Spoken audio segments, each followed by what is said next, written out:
माहीत आहे आपल्या माध्यमातून देखील आपण व्हॉट्सअप नंबर वगैरे दिले होते. आपण महाविद्यालयांना विनंती केली होती, सर्क्युलर पाठवलं होतं की या सुविधा आपण उपलब्ध करून द्याव्या.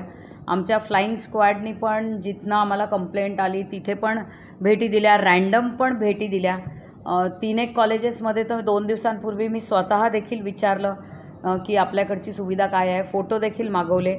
तर काही कॉलेजनी याला फार पॉझिटिव्हली घेऊन केलं आहे, पण काही ठिकाणी अजूनही तितक्याशा प्रमाणात अपेक्षित असल्याप्रमाणे आपलं झालं नाही. मग आपण आता पुन्हा दुसरं सर्क्युलर पाठवतो आहे की आपण प्रत्येक खोलीमागे कूलर लावावा आणि त्याचे पैसे जे आहे ते विद्यापीठच रिएम्बर्स करणार आहे. जो महाविद्यालयांना आपण ॲडव्हान्स देतो परीक्षा कंडक्ट करण्यासाठी, त्या ॲडव्हान्समधनंच त्यांनी ते पैसे खर्च करावेत. म्हणजे तो पण जो एक त्यांना वाटतो की आम्ही कसे काय पैसे खर्च करायचे आणि मग उद्या आम्हाला पैसे कोण देणार. काही काही आमच्याकडनं पैसे न मागताना स्वतःच केलं. जसं अंजुमन इंजिनिअरिंग कॉलेजच्या प्राचार्य आले होते त्या दिवशी, त्यांनी मला स्वतःच सांगितलं की मॅडम आमचे पण तुम्ही म्हणजे कौतुक करा की तुम्ही आम्हाला खूप फोर्स नाही केला किंवा येऊन नाही पाहिलं तरीसुद्धा आम्ही फार उत्तम पद्धतीने तिथे सगळी व्यवस्था केली आहे.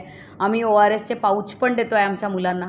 तर थोडंसं मला असं वाटतं की महाविद्यालयांनी पण थोडीशी इतकी अनास्था न बाळगताना किंवा सगळ्या वेळेला की विद्यापीठाने येऊन पाहावं, मग विद्यापीठाने येऊन लावावं. मग आम्हाला तर या पद्धतीने पण विचारण्यात आलं, मग आमच्याकडे पाणी नाही आहे, मग तुम्ही आम्हाला पाणी पाठवणार आहात का. आता कोराडी वगैरेकडे कसं पाणी पाठवणार आपण, म्हणजे जरा कठीणच आहे. तर पाणी पाठवणार का, मग आता आमच्याकडे वीज नाही आहे, मग लाईट गेले आहे, मग आम्ही काय करायचं. म्हणजे असे मी हे म्हणत नाही आहे की प्रॅक्टिकल प्रश्न नसतील, पण आता ह्याच्यावर मग आम्ही पुन्हा एक बैठक घेतली की या प्रश्नांना काहीतरी कायमस्वरूपी उत्तर हवं. म्हणजे आता हे ठीक आहे की आपण इकडनं तिकडे याच्या कोर्टात बॉल टाकतो, मग ते आमच्या कोर्टात बॉल टाकतात, मग असे सगळेजण समर्थन करतात. त्याच्यापेक्षा काही कायमस्वरूपी याच्यावर सोल्युशन निघू शकतं का. तर आत्ता ह्या क्षणी फार काही आपण याच्यासाठी करू शकणार नाही, कारण मुळात आपल्याला हिवाळी परीक्षांचे रिझल्ट लागून किंवा त्या संपून उन्हाळी परीक्षा सुरू करण्यामध्ये इतका कमी कालावधी मिळाला की आपण आता आपला फोकस होता की परीक्षा तरी वेळेवर घ्याव्या आणि हे सगळं एकदाचं गाडी रुळावर आणावी आपली जी घसरली होती ती.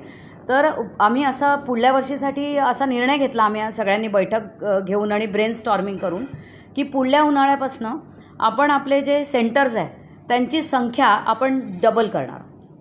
त्याच्यामुळे जे 2 शिफ्टमध्ये परीक्षा आपल्याला का घ्याव्या लागतात, कारण आपल्याकडे सेंटरची कपॅसिटी. तर आपण आता या आपल्याला जो वेळ मिळेल मधल्या 2 परीक्षांमध्ये, कारण हिवाळ्यात फारसे प्रश्न उद्भवत नाही. हिवाळ्यात कॉलेजच्या परीक्षा कॉलेजमध्ये होतात आणि ज्या विद्यापीठ घेतं त्याच्यात एवढी संख्या नसते, कारण ती सप्लिमेंटरीची परीक्षा असते. आणि नियमित जी 1, 3, 5, 7 आहे ती कॉलेजेस घेतात.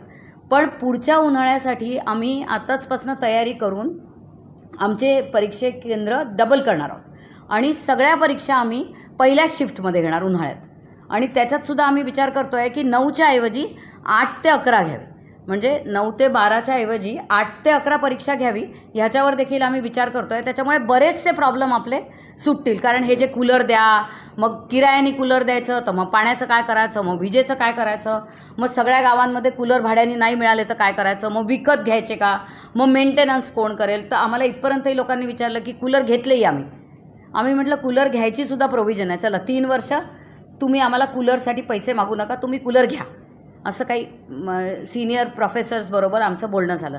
पण मग ते म्हणले आमच्याकडे मॅडम कूलर ठेवायचे कुठे, एकदा हे झालं की नंतर कूलर ठेवायला जागा नाही. म्हणजे आता प्रश्न संपतच नाही, म्हणजे हा नाही तर तो नाही तर तो. मग आम्हीच विचार केला की कायच करावं बरं आपण, जेणेकरून, कारण पोरांना भयंकर त्रास होतो याची जाणीव आहे, सहानुभूती आहे. आपल्या सगळ्यांची मुलं नातेवाईक कोणती ना कोणती, कारण ती सगळी मुलं आपलीच मुलं आहेत, त्याच्यामुळे त्यांना त्रास होऊन आपल्याला काही खूप आनंद होत नाही आहे. पण आपला थोडासा निरुपाय आहे तो पुढल्या वर्षी या माध्यमातून सोडवावा असं आम्ही सगळ्यांनी ठरवलं. आणि 8 ते 11 केलं तर फारच उत्तम. तर आता त्याच्यातही असं होऊ शकतं की आम्ही इतक्या दूर राहतो आणि 8 वाजता केंद्रावर कसं पोचायचं. आता त्याला उपाय नाही. 8ची परीक्षा आहे तर आपण शाळेत जसं 7ला पोचून जायचो तसं 8च्या परीक्षेला मुलांनी 8 वाजता यावं, 11 वाजता मोकळे होतील. म्हणजे निदान कूलरची गरज पडणार नाही. घरचेही कूलर आपण 11च्या पुढेच लावतो जनरली. 8 ते 11मध्ये होऊन जाईल आणि सगळ्या परीक्षा पहिल्या शिफ्टमध्ये करायचं. तर असं एक पुढल्या परीक्षांबद्दल आमचा निर्णय आहे. आता ह्यावेळेला जसं जमतं आहे तसं आपण करायचा प्रयत्न. आपल्याकडे कूलरचे पैसे देण्याचं आजचंच नाही आहे, हे आधीपासूनचेच हेड आहे आणि कॉलेजेसला माहिती आहेत. पण त्यांना आणखीन स्पेसिफिकली असं वाटायला नको की नाही.